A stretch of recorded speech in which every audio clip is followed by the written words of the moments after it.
Hello, good morning. Good morning, ma'am. Good morning, ma'am. Good morning.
Okay. വരാനുണ്ടോ ഇനി ആരെങ്കിലും? ഇത്രക്കല്ലേ ഉള്ളൂ. തുടങ്ങിയാലോ?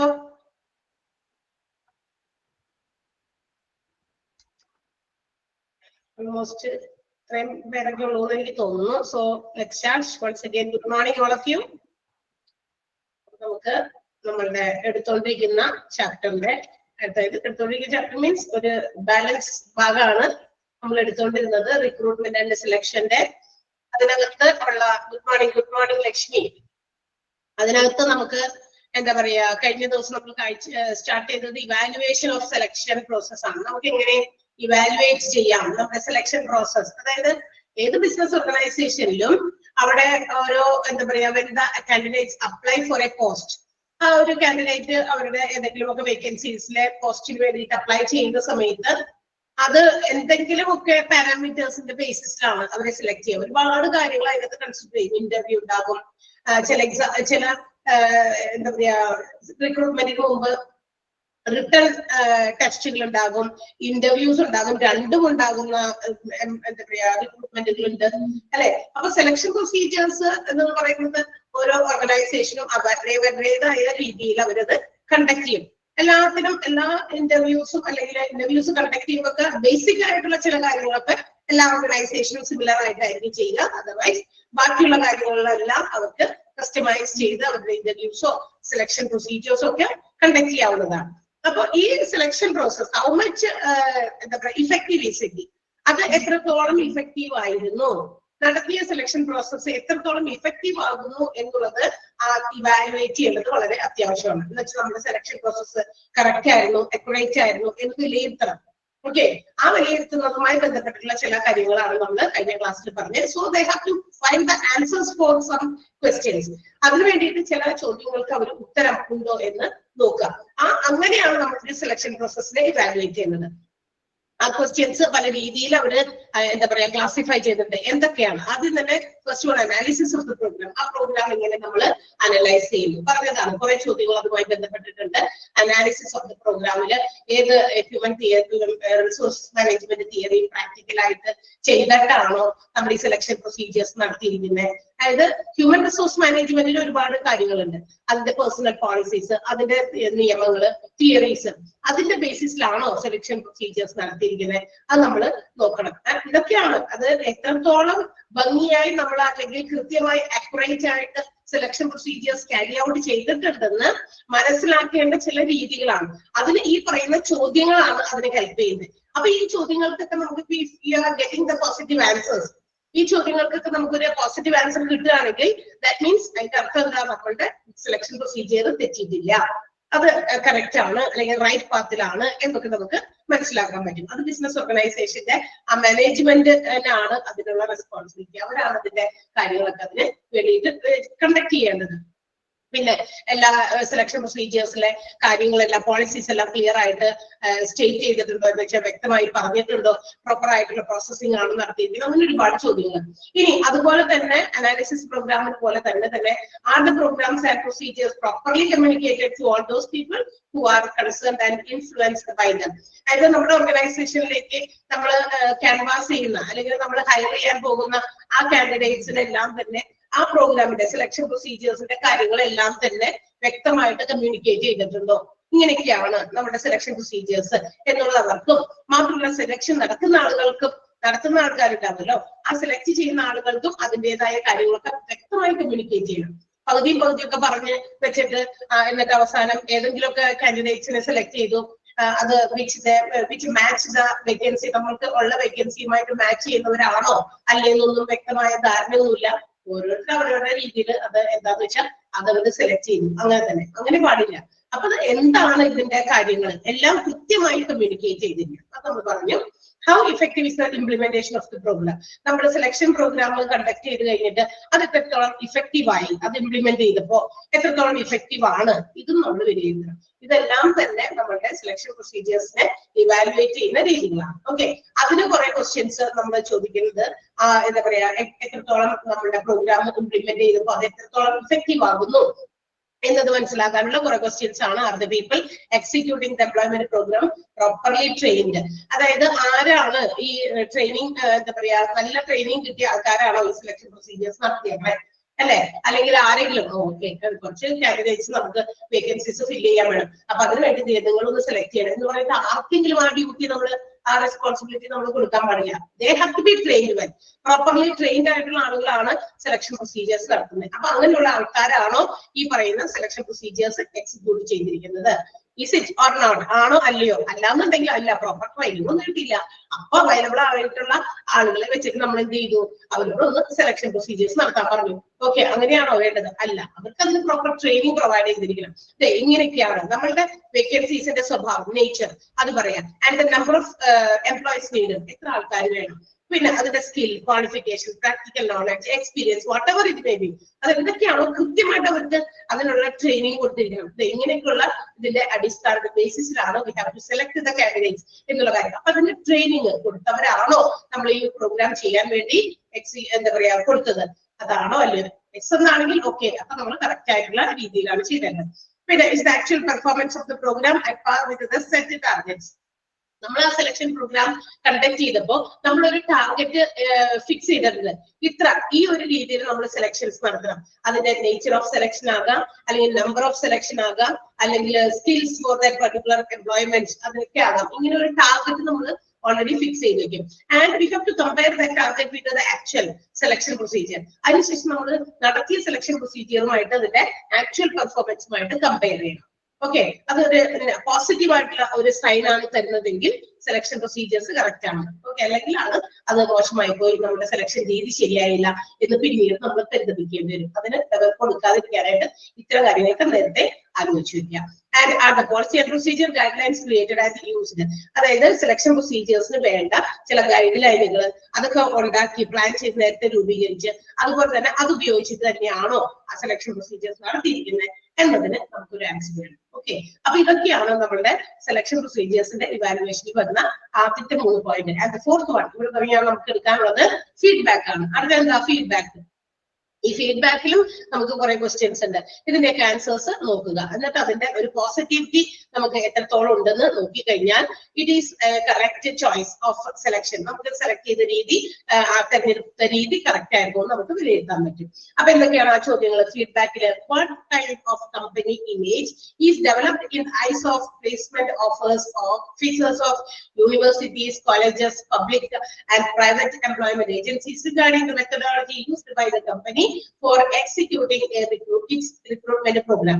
അതായത് ഈ പ്രോഗ്രാമിന്റെ അതായത് റിക്രൂട്ട്മെന്റുമായിട്ട് ബന്ധപ്പെട്ടുള്ള ഈ സെലക്ഷൻ പ്രൊസീജിയേഴ്സ് ഒക്കെ നടത്തുന്നത് ചിലപ്പോഴൊക്കെ ഇപ്പോഴത്തെ കാലത്തൊക്കെ ലേറ്റസ്റ്റ് ഒരു രീതി എന്ന് പറയുന്നത് പ്ലേസ്മെന്റ് ഉണ്ട് കോളേജസിലോ അല്ലെങ്കിൽ മറ്റേതെങ്കിലും തരത്തിലുള്ള എന്താ പറയാ പ്രൈവറ്റ് അല്ലെങ്കിൽ പബ്ലിക് ആയിട്ടുള്ള എംപ്ലോയ്മെന്റ് ഏജൻസികളുണ്ട്.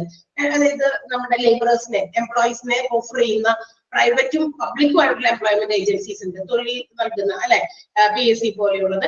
അതല്ലാതെ പ്രൈവറ്റ് ഏജൻസീസ് ഉണ്ട്, നമ്മളെ കൊണ്ട് എന്താ പറയാ നമ്മുടെ ക്വാളിഫിക്കേഷനോ നമ്മുടെ പ്രാക്ടിക്കൽ നോളജ് എക്സ്പീരിയൻസ് ഒക്കെ വെച്ചിട്ട് നമുക്ക് അത്തരം ഏജൻസീസിൽ പേര് രജിസ്റ്റർ ചെയ്യാം. സോ ആ ഒരു ഇയറിൽ എവിടെയെങ്കിലും ഒക്കെ നമ്മളുടെ ക്വാളിഫിക്കേഷന് ഇക്വലന്റ് ആയിട്ടുള്ള ഏതെങ്കിലും ജോബ് വേക്കൻസീസ് ഒക്കെ വരുമ്പോൾ ഈ ഏജൻസി നമ്മളെ കോൺടാക്ട് ചെയ്യും സ്ഥലത്ത്. സോ നമ്മൾ അതിന് വേണ്ടിയിട്ട് അപ്ലൈ ചെയ്യും. നമുക്ക് ഒന്നുകൂടി നമ്മുടെ ആ ഒരു പാത്ത്, ജോലി നേടാനുള്ള പാത്തിനെ ഒന്നുകൂടി കുറച്ച് സിമ്പിൾ ആക്കുന്ന രീതിയാണ്. നമ്മൾ നോക്കി അന്വേഷിച്ച് കണ്ടുപിടിക്കുന്നതിനേക്കാൾ നമ്മൾ ഈ ഒരു പോയിന്റിൽ കൊണ്ടുപോയി നമ്മുടെ പേര് രജിസ്റ്റർ ചെയ്യുന്നു. അവിടെ നിന്ന് അവര് എവിടെയെങ്കിലും ഒക്കെ വേക്കൻസി കാണുമ്പോൾ നമ്മളെ അറിയിക്കുന്നു, നമുക്ക് നോട്ടിഫിക്കേഷൻ തരുന്നു ഇന്ന സ്ഥലത്ത്. അങ്ങനെയുള്ള പ്രൈവറ്റ് എംപ്ലോയ്മെന്റ് ഏജൻസീസ് ഉണ്ട്. അറിയാമോ നിങ്ങൾക്ക് ഇതിനെ കുറിച്ച്? ഉണ്ടോ ഇല്ലയോ? കേട്ടിട്ടുണ്ടോ എവിടെയെങ്കിലും? ഇത് ഞങ്ങൾ ആദ്യമായിട്ട് കേൾക്കാണെന്നാണോ? ഉണ്ടോ? ചെയ്ത് പറ. PSCയിലും ഉണ്ട്, 1 ടൈം രജിസ്ട്രേഷൻ ആണ് ഇപ്പൊ ഉള്ളത്. ഓ മൈ ഗോഡ്, ആരും കേട്ടിട്ടില്ല. ഉള്ളവരൊന്നും എന്തെങ്കിലും തമ്പിട് ഉറങ്ങണോ? യെസ്, അങ്ങനത്തെ ഏജൻസീസ് ഉണ്ട്. ഇല്ലെങ്കിൽ നിങ്ങളൊന്ന് അന്വേഷിച്ചോ, ഒരുപാടുണ്ട്. നമുക്ക് ഓൺലൈൻ തന്നെയുണ്ട്, പോയൊന്നും തിരക്കണ്ട. ഓൺലൈനിലുണ്ട്. ഈ ലിങ്ക്ഡിൻ, ഷൈൻ.com, ഇൻഡീഡ് എന്നൊക്കെ പറയുന്ന ജോബ് ഓഫർ ചെയ്യുന്ന ചില സൈറ്റുകളാണ്. അപ്പൊ അങ്ങനത്തെ ഇത് നമുക്ക് ഫോണിൽ തന്നെയുണ്ട്. നമ്മുടെ ബയോഡാറ്റയും നമ്മുടെ ആപ്ലിക്കേഷൻസോ അല്ലെങ്കിൽ ബയോഡാറ്റ റെസ്യൂമെയാണ് നമ്മൾ അതിനകത്ത് എന്താ പറയാ കൊടുത്തു കഴിഞ്ഞു കഴിഞ്ഞാൽ, അപ്ലോഡ് ചെയ്ത് കഴിഞ്ഞു കഴിഞ്ഞാൽ അതനുസരിച്ചിട്ട് അവര് നമുക്ക് വേണ്ടിയിട്ട് എവിടെയെങ്കിലുമൊക്കെ ജോബ് വേക്കൻസീസ് ഒക്കെ വരുമ്പോൾ അറിയിക്കുന്ന രീതിയിലൊക്കെ. അപ്പൊ അങ്ങനെയുള്ള ഒരുപാട് മെത്തേഡ്സ് ഒക്കെ ഉണ്ട്. അത് വെച്ചിട്ടാണ് ഇന്ന് പ്ലേസ്മെന്റുകളൊക്കെ കൊടുക്കുന്നതൊക്കെ. അപ്പൊ ആ പ്ലേസ്മെന്റുകളൊക്കെ ഓഫർ ചെയ്യുമ്പോൾ ആരാണ് ഇത് റിസീവ് ചെയ്യുന്നത്, ആ പറയുന്ന കാര്യങ്ങളൊക്കെ റിസീവ് ചെയ്യുന്ന ആൾക്കാർ, ഇപ്പൊ കോളേജസിലായിക്കോട്ടെ, ഇതുപോലെയുള്ള പ്രൈവറ്റ് അല്ലെങ്കിൽ പബ്ലിക് ആയിട്ടുള്ള എംപ്ലോയ്മെന്റ് ഏജൻസീസ് ആയിക്കോട്ടെ, അവര് നമ്മളുടെ കമ്പനിയെ കുറിച്ച് ഒരു ഇമേജ്, ആ ഇമേജ് അവരുടെ മനസ്സിൽ എന്താണ്, അത് എത്രത്തോളം നമുക്ക് ഡെവലപ്പ് ചെയ്യാൻ പറ്റി, നമ്മുടെ ഓർഗനൈസേഷനെ കുറിച്ച്, നമ്മുടെ ഓർഗനൈസേഷന്റെ ഒരു image how it is developed, അതെങ്ങനെയാണ് ആ കമ്പനിയെ കുറിച്ച് അവരുടെ മനസ്സിലുള്ള തോന്നൽ.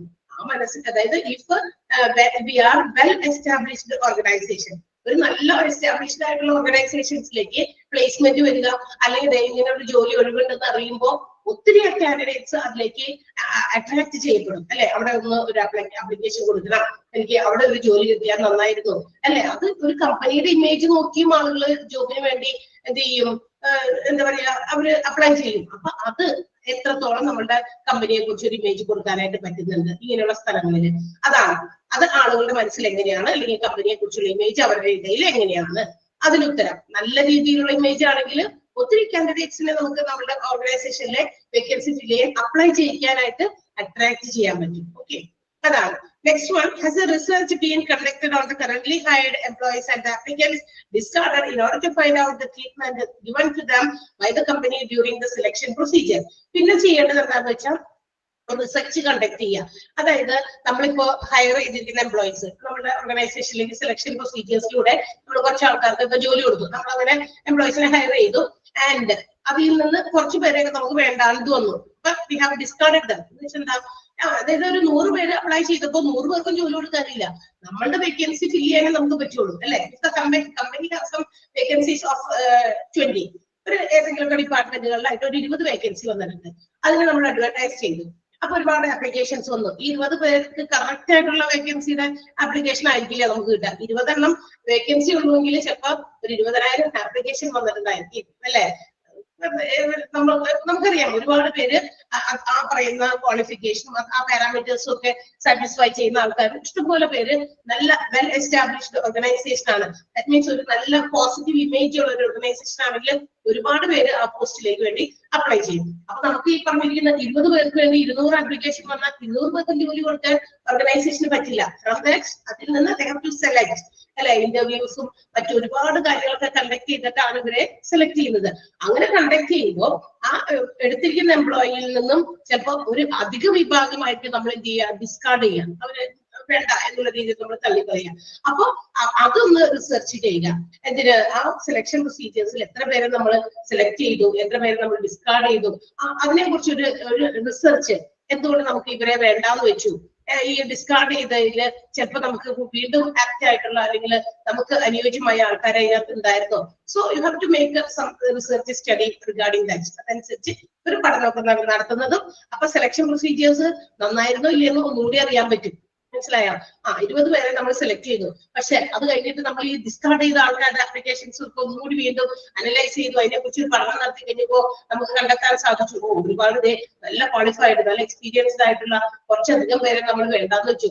പക്ഷെ ഈ ഒരു സെലക്ഷൻ ചിലപ്പോൾ ഇത്ര പോരായിരുന്നു, അതായിരുന്നു സെലക്ട് ചെയ്യേണ്ടത്. അങ്ങനെ പിന്നീട് അങ്ങനത്തെ ഒരു ചിന്ത വരാൻ പാടില്ല. അങ്ങനെ ചിന്ത പറഞ്ഞാൽ അതിന്റെ അർത്ഥം എന്താ? അവർ selection procedure has not taken place in the good manner. നല്ല രീതിയിലല്ല നമ്മുടെ സെലക്ഷൻ പ്രൊസീജിയേഴ്സ് പോയിരിക്കുന്നതെന്ന് നമുക്ക് മനസ്സിലാക്കാൻ പറ്റും അല്ലേ? കാര്യം മനസ്സിലാവുന്നുണ്ടോ പറയുന്നത്? ഓക്കെ, മനസ്സിലായില്ലേ? അത്ര തന്നെ, അതാണ്. Okay, then അടുത്തത് എന്താ? What is the number of candidates who have refused to join the organization due to poor working conditions, low salary package, poor image?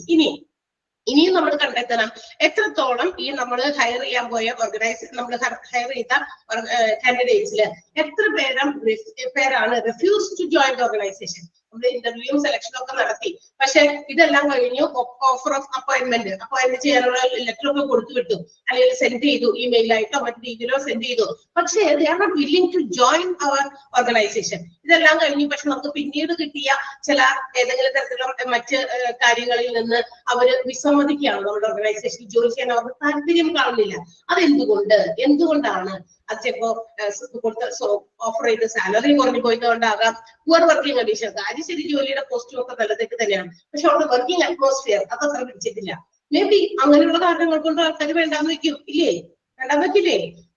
Working conditions, അതുപോലെ തന്നെ എന്താ പറയാ, സാലറിക്ക് കൊടുക്കുന്ന പാക്കേജ് അത് ഓഫർ ചെയ്തേക്കുന്നത് അവർക്ക് പോരാണ്ട് വന്നു. അല്ലെങ്കിൽ പുവർ ഇമേജ്, വലിയ എന്താ പറയാ ഇമേജ് ഇല്ല. മറ്റ് പബ്ലിക്കിന്റെ ഇടയിൽ ഈ ഓർഗനൈസേഷന് വലിയ പേരൊന്നുമില്ല. അതായത് ഒരു ഓർഗനൈസേഷൻ അത്രയേ ഉള്ളൂ, വലിയ നമുക്ക് എന്താ പറയാ ഒരു വെൽ ഓർഗനൈസ്ഡ് അല്ലെങ്കിൽ വെൽ എസ്റ്റാബ്ലിഷ്ഡ് ആയിട്ടുള്ള നല്ല ഗുഡ് വില്ലുള്ള ഓർഗനൈസേഷനിൽ ജോലി ചെയ്യുമ്പോഴാണ് നമ്മളുടെയും പേഴ്സണൽ ഡെവലപ്മെന്റ് ഉണ്ടാകുക, നമുക്കൊരു കരിയർ ഡെവലപ്പ് ചെയ്യാൻ പറ്റുക അല്ലെ? മോശമായ ഒരു ഓർഗനൈസേഷനിൽ പോയിട്ട് ജോലി ചെയ്തിട്ട് ഞാൻ അവിടെയാണോ ജോലി ചെയ്യുന്നത്, 10 ആളുകൾ നമ്മളെ നോക്കി നെറ്റിച്ചു വിളിക്കും, അവിടെയാണോ ജോലി ചെയ്യുന്നത്? ഓക്കെ, അങ്ങനെയുള്ള ഇമേജ് ഉള്ള ഓർഗനൈസേഷൻ അങ്ങനെയൊക്കെ ആയിട്ടുകൊണ്ടും ചിലപ്പോൾ വരാൻ വിസമ്മതിക്കും. കിട്ടിയോ? മനസ്സിലായോ? ഈ 3 പോയിന്റ് മനസ്സിലായോ ഫീഡ്ബാക്കിനകത്ത്? മനസ്സിലായില്ലേ? ഓക്കെ, നമ്മൾ പഠിച്ചുകൊണ്ടിരിക്കുന്നത് അറിയാലോ, സെലക്ഷൻ പ്രോസസ്സിന്റെ ഇവാലുവേഷൻ ആണ്. ഇവാലുവേഷനിൽ അനാലിസിസ് ഓഫ് ദ പ്രോഗ്രാം ഒന്നാമത്തെ പറഞ്ഞു, പിന്നെ 2 are the programmes and procedures properly communicated പറഞ്ഞു, പിന്നെ പറഞ്ഞത് how effective is the implementation of the programme പറഞ്ഞു, പിന്നെ feedback, and the last one is analysis of result. ഇനി ഈ പറയുന്ന കാര്യങ്ങളെ കുറിച്ചൊക്കെ നമ്മൾ അനലൈസ് ചെയ്തു. തുടക്കത്തോടെ നമ്മൾ അനലൈസ് ചെയ്യാണ് സെലക്ഷൻ പ്രൊസീജിയേഴ്സ് എങ്ങനെയായിരുന്നു, എന്തുകൊണ്ട് കുറെ ആൾക്കാർ നമ്മളുടെ ഇതിൽ ഓർഗനൈസേഷനിൽ ജോയിൻ ചെയ്യാതെ സെലക്ട് ചെയ്തു, അവർ അപ്പോയിന്റ്മെന്റ് ലെറ്ററും കൊടുത്തു വിട്ടു, എന്നിട്ടും അവരെന്തുകൊണ്ട് നമ്മുടെ ഓർഗനൈസേഷൻ ജോയിൻ ചെയ്യില്ല. ഇങ്ങനെ ഒരുപാട് ചോദ്യങ്ങൾക്ക് നമ്മൾ ഉത്തരം കിട്ടി നമുക്ക്.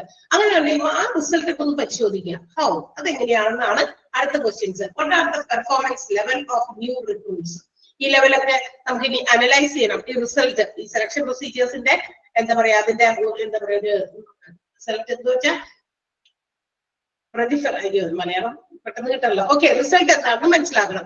അതിന്റെ selection procedures whether it is good or not, അതൊക്കെ മനസ്സിലാക്കാൻ വേണ്ടിയിട്ട് നമ്മളതൊന്ന് അനലൈസ് ചെയ്യണം ആ റിസൾട്ട്. അതിന് ഒന്നാമത്തെ ചോദ്യം എന്താണ്? ആ ചോദ്യം എന്താണ്? ഓർഗനൈസേഷൻ തങ്ങളോട് തന്നെ ചോദിക്കണം, what are the performance level of new recruits? നമ്മൾ പുതിയതായിട്ട് സെലക്ട് ചെയ്ത് റിക്രൂട്ട് ചെയ്ത എംപ്ലോയീസിന്റെ പെർഫോമൻസ് ലെവൽ എങ്ങനെയുണ്ട്? പെർഫോമൻസ് ലെവല് നോക്കിയിട്ട് നമുക്ക് ചിന്തിക്കാം, സെലക്ഷൻ പ്രൊസീജിയേഴ്സ് കൊള്ളാം, സൂപ്പർ ആണ്, എക്സ്ട്രാ ഓർഡിനറി ആണ്, ഔട്ട്സ്റ്റാൻഡിംഗ് പെർഫോമൻസ് ആണ്. അല്ലെങ്കിൽ വിചാരിക്കും, അയ്യോ ഇത് സെലക്ഷൻ പ്രൊസീജിയേഴ്സ് തെറ്റായി പോയി, നമ്മൾ ഉദ്ദേശിച്ച പെർഫോമൻസ് ആ കാൻഡിഡേറ്റിൽ നിന്ന് അല്ലെങ്കിൽ കാൻഡിഡേറ്റ് അല്ല പിന്നീട് ജോലി കിട്ടിക്കുമ്പോൾ എംപ്ലോയിൽ നിന്നും കിട്ടുന്നില്ല. സോ നമ്മുടെ selection procedures very bad, very poor എന്ന് നമ്മൾ വിലയിരുത്തേണ്ടി വരും. ഓക്കെ, അപ്പൊ ഒന്നാമത്തെ റിസൾട്ട് അനലൈസ് ചെയ്യുന്നതിന്റെ ഒന്നാമത്തെ ക്വസ്റ്റ്യൻ, ഇതിന് ഉത്തരം കണ്ടെത്തുക. ഏതാ? പെർഫോമൻസ് ലെവല് പുതിയ റിക്രൂട്ട്സിന്റെ കണ്ടെത്തുക. പിന്നെ അടുത്തത്, out of the total number of applicants how many were recruited? മൊത്തം ആപ്ലിക്കന്റുകളിൽ നിന്ന് നമ്മൾ എത്ര പേരെ റിക്രൂട്ട് ചെയ്തു? അതും വലിയൊരു പ്രധാന ഘടകമാണ്. ഇപ്പൊ നമുക്ക് ഇത്ര വേക്കൻസി ഉണ്ടായിരുന്നു, ആ വേക്കൻസി ഒരു 30 വേക്കൻസി ഉണ്ട്, അതിൽ ഒരു 3000 ആപ്ലിക്കേഷൻസ് വന്നു. ഈ 3000 നമുക്ക് എത്ര ആപ്ലിക്കേഷൻ നമുക്ക് റിക്രൂട്ട് ചെയ്യാൻ പറ്റി? ചിലപ്പോ 30 വേക്കൻസി വന്നു, ചിലപ്പോ ഈ 30 വേക്കൻസി നമുക്ക് ഫിൽ ചെയ്യാൻ പറ്റിയിട്ടുണ്ടാവില്ല. ഇത്രയും ആപ്ലിക്കേഷൻസ് ഉണ്ട്, പക്ഷെ എല്ലാവരെയും നമുക്ക് നമ്മളുടെ എന്താ പറയാ വേക്കൻസിക്ക് മാച്ച് ചെയ്യുന്ന ആളെ തന്നെ നമുക്ക് കിട്ടണം. ഓക്കെ, അപ്പൊ നമുക്ക് പറ്റിയിട്ടില്ലെങ്കിൽ again we have to make some other advertisements. നമ്മൾക്ക് ഉദ്ദേശിച്ചത്രയും കിട്ടിയില്ല, ചിലപ്പോൾ 10-20 പേരെ കിട്ടി, ഇനിയും 10 വേക്കൻസി നമുക്ക് ഫിൽ ചെയ്യാനുണ്ട്. പക്ഷെ ഈ വന്നിരിക്കുന്ന ആപ്ലിക്കേഷൻസിൽ നിന്ന് നമുക്ക് ഇനിയൊരു സെലക്ഷൻ സാധ്യമല്ല. ഓക്കെ, അപ്പൊ അങ്ങനെയൊക്കെ അത് കണ്ടുപിടിക്കാൻ വേണ്ടിയിട്ട് എത്ര ടോട്ടൽ ആപ്ലിക്കൻസിൽ നിന്ന് എത്ര പേരെ നമ്മൾ ഹയർ ചെയ്തു അതും നമ്മൾ വിലയിരുത്തണം. Then, out of the total number of candidates recruited, how many were able to complete the probation period successfully? നമ്മൾ ഹയർ ചെയ്ത ആളുകളിൽ നിന്ന് എത്ര പേർക്ക് പ്രൊബേഷൻ പീരീഡ് വൃത്തിയായും കൃത്യമായും വിജയകരമായും പൂർത്തിയാക്കാൻ പറ്റി? അല്ലെ, ഒരു പ്രൊബേഷൻ പീരീഡ് ഉണ്ടായിരിക്കും അല്ലെ, ഇത്ര നാള് പ്രൊബേഷൻ പീരീഡാണ്. അപ്പൊ പ്രൊബേഷൻ പീരീഡ് സക്സസ്ഫുള്ളി കംപ്ലീറ്റ് ചെയ്ത് കഴിയുമ്പോഴാണ് കൃത്യമായിട്ടുള്ള സാലറി പാക്കേജിലേക്കും അവര് ആ ഒരു ബേസിക് പേയ്മെന്റ് ഓഫ് സാലറിയുടെ കൃത്യമായ ലെവലിലേക്കൊക്കെ വരിക. അപ്പൊ ആ പീരീഡ് സക്സസ്ഫുള്ളി നമ്മൾ കംപ്ലീറ്റ് ചെയ്യണം. പക്ഷെ അതിൽ എത്ര പേര് കംപ്ലീറ്റ് ചെയ്തു? ചിലപ്പോൾ ഇടയ്ക്ക് വെച്ചിട്ട് ആൾക്കാർ നിർത്തിപ്പോയിട്ടുണ്ടാകാം. What was the percentage of applicants who resigned because what was communicated to them during the interview did not match with the exact job conditions? ഒരുപാട് പേരെ നമ്മൾ സെലക്ട് ചെയ്തു, റിക്രൂട്ട് ചെയ്തു, ജോലി കൊടുത്തു, പ്രൊബേഷൻ പീരീഡ്. പക്ഷെ പ്രൊബേഷൻ പീരീഡ് പോലും വൃത്തിയായി കംപ്ലീറ്റ് ചെയ്യാൻ പറ്റാതെ ചില എംപ്ലോയീസ് ലീവ് ചെയ്തു. കാരണം എന്താ? ബിക്കോസ് അവര് അന്ന് ഇന്റർവ്യൂലോ അല്ലെങ്കിൽ മറ്റേതെങ്കിലും സമയത്തോ അവരോട് പറഞ്ഞിരിക്കുന്ന കാര്യങ്ങളൊന്നും കൃത്യമായി മാച്ച് ചെയ്യുന്നില്ല. നല്ല സാലറി പറഞ്ഞിരുന്നു, അത് കൃത്യമായി കൊടുക്കുന്നില്ല, അല്ലെങ്കിൽ എന്താണോ അവരോട് കമ്മ്യൂണിക്കേറ്റ് ചെയ്തിരുന്നത് അത്തരം കാര്യങ്ങളൊന്നും ഇവിടെ വന്നു കഴിഞ്ഞപ്പോ ഇല്ല. പറഞ്ഞപ്പോ ഒക്കെ ഉണ്ടായിരുന്നു, പക്ഷെ ഇവിടെ വന്നപ്പോ അതൊന്നും കിട്ടുന്നില്ല. അവര് പറയുന്ന കാര്യങ്ങളുമായിട്ട് ഇതൊന്നും മാച്ച് ചെയ്യപ്പെടുന്നില്ല എന്ന കാരണത്താൽ മെനി ഓഫ് ദ എംപ്ലോയീസിനെ റിസൈൻ, കുറെ പേരൊക്കെ ചിലപ്പോൾ റിസൈൻ ചെയ്തു പോയിട്ടുണ്ടാകും. ഓക്കെ, അതെങ്ങനെയാണ് അത് നോക്കുക. അപ്പൊ എല്ലാവരും അവിടെ നിന്നിട്ടുണ്ട്, നമ്മൾ റിക്രൂട്ട് ചെയ്ത എല്ലാവരും ഇവിടെ തന്നെയുണ്ട്. പ്രൊബേഷൻ പീരീഡ് സക്സസ്ഫുള്ളി കംപ്ലീറ്റ് ചെയ്തു.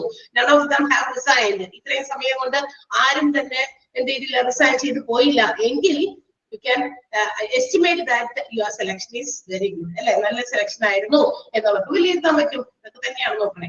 And the next one, what is the percentage turnover due to inappropriate selection? ഇനി എത്രത്തോളം ജോലിക്കാര് ഇതിൽ നിന്ന് പൊഴിഞ്ഞുപോയി അല്ലെ? Turn over, labour turn over means employees turn over. Employees എത്ര പേരൊക്കെ എന്താ പറയാ നല്ല രീതിയിലുള്ള സെലക്ഷൻ അല്ലാത്തത് കൊണ്ട് എത്ര പേര് പൊഴിഞ്ഞുപോയി, അതിന്റെ ശതമാനം. 20 പേരെ നമുക്ക് വേണമായിരുന്നു, 20 പേരെയും സെലക്ട് ചെയ്തു. അതിൽ നിന്ന് ഒരു 10% ആൾക്കാർ കൊഴിഞ്ഞു പോയി, അല്ലെങ്കിൽ 20% ആൾക്കാർ കൊഴിഞ്ഞു പോയി, 20% അല്ലെങ്കിൽ 80% ആൾക്കാരും കൊഴിഞ്ഞു പോയി എങ്കിൽ അത് വളരെ മോശമായ ഒരു സെലക്ഷൻ ആയിരുന്നു എന്ന് conclude ചെയ്യേണ്ടി വരും. Okay, and the last one, what is the contribution of the selection method used such as tests, interviews, medical examinations, etc. to overall selection program? ഇനി സെലക്ഷൻ പ്രോഗ്രാമിൽ ഏതൊക്കെ രീതി അവലംബിച്ചിട്ടുണ്ട്? ഇന്റർവ്യൂ, ടെസ്റ്റുകള്, അതുപോലെ മെഡിക്കൽ, ചിലതിനൊക്കെ മെഡിക്കൽ എക്സാമിനേഷൻ വേണം, ചിലതിന് physical test വേണം. വേണ്ടേ? എല്ലാ ജോലിക്കും ഒരുപോലെയാണോ? ഒരു ടീച്ചറായിട്ട് ജോലി ചെയ്യുമ്പോൾ ഫിസിക്കൽ ടെസ്റ്റിന്റെ ഒന്നും ആവശ്യമില്ല. അതേസമയം ഒരു പോലീസ് കാരനാകാനുള്ള ഒരു എന്താ പറയാ എക്സാമോ അല്ലെങ്കിൽ ഇന്റർവ്യൂ കൂടാതെ തന്നെ അവർക്കൊരു ഫിസിക്കൽ ടെസ്റ്റ് ഉണ്ടായിരിക്കും, മെഡിക്കൽ ടെസ്റ്റ് ഒക്കെ. ഓക്കെ, അപ്പൊ അതുപോലെ അങ്ങനെയുള്ള കാര്യങ്ങളൊക്കെ ഉണ്ട്. അതൊക്കെ എങ്ങനെയാണ് സെലക്ഷൻ മെത്തേഡിൽ ഉപയോഗിച്ചിട്ടുണ്ടോ?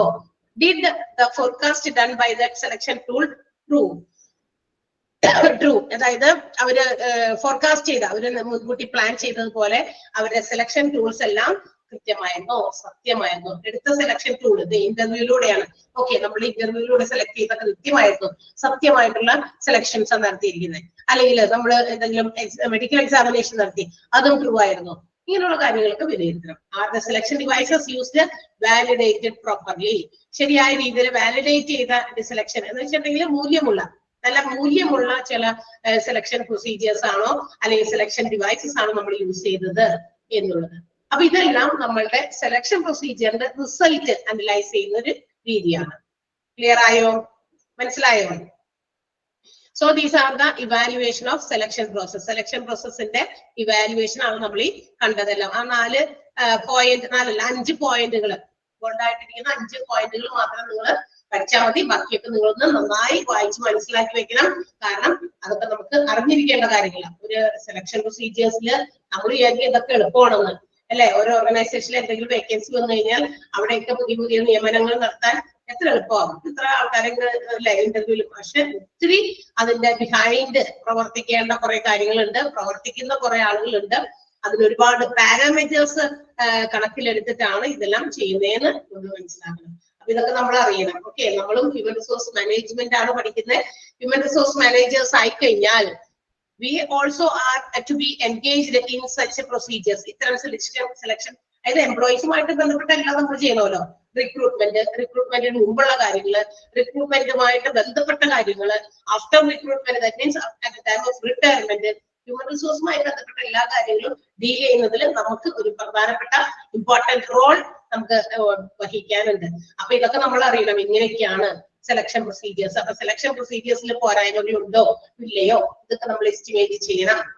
ഓക്കെ, ക്ലിയർ ആണല്ലോ.